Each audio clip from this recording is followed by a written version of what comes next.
We like our religion clear-cut and unambiguous. Bright lines, unequivocal rules, simple. But that's often exactly what we do not get in the Bible.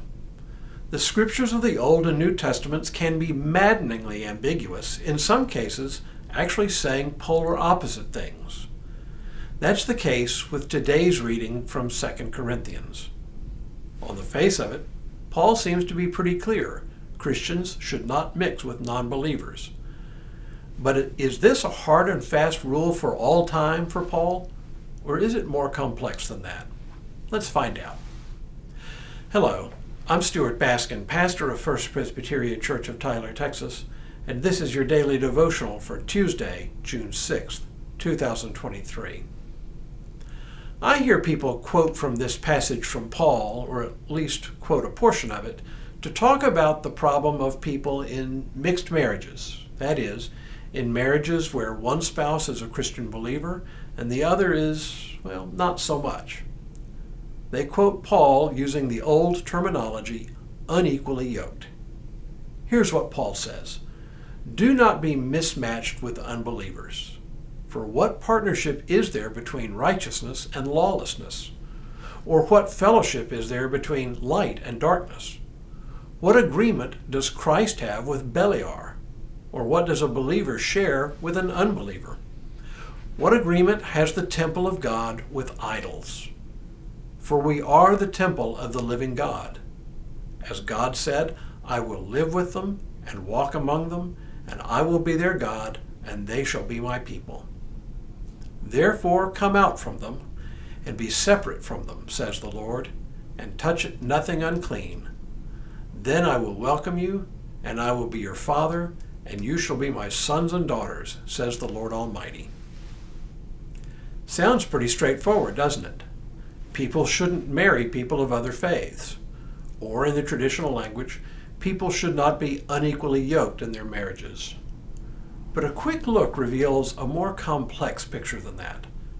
Consider, for example, Paul's advice in 1 Corinthians 7, where Paul specifically addresses the question of believers being married to non-believers. He says, "To the rest I say, and I, not the Lord, that if any believer has a wife who is an unbeliever and she consents to live with him, he should not divorce her.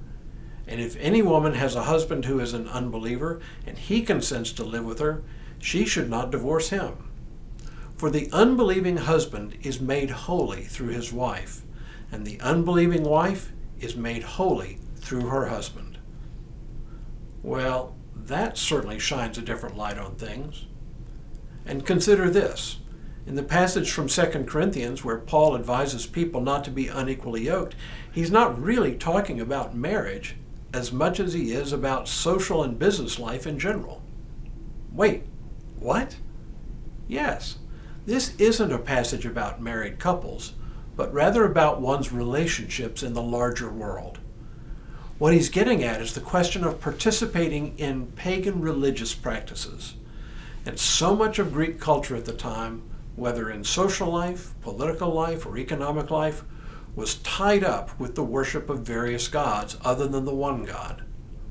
Go to the local market to buy meat, and nearly all the meat for sale would have been meat from animals that had been sacrificed to various gods.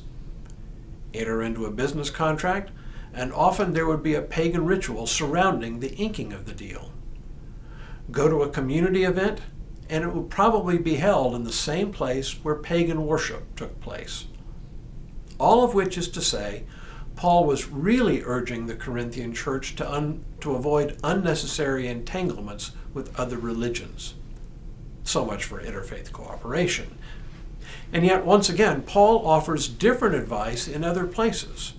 One of the most famous is his discussion in 1 Corinthians 8, a more nuanced discussion in which, on the one hand, he acknowledges that there are no other gods, and therefore meat sacrificed to idols is nothing more than butchered meat. And yet, the problem that this raises for Paul is the possibility of scandalizing weaker members of the community. Now, the $64,000 question. Does Paul's advice hold for us today? Is it a command? What do we have here? Well, in this case, a bit of wisdom is required. Paul was writing to a particular group of people at a particular time and at a particular place. Indeed, we have seen that his advice to the same people seems to have evolved from his earlier letter to this same group. Paul isn't giving us one-size-fits-all instructions. He's guiding people whose circumstances were very different from our own. They were a brand new religious group who needed to differentiate themselves in order to ensure that the Christian community didn't become sort of a mashup of different religions. Separating themselves from their neighbors and potential business partners would have been an important way to emphasize the uniqueness of the faith that they had adopted.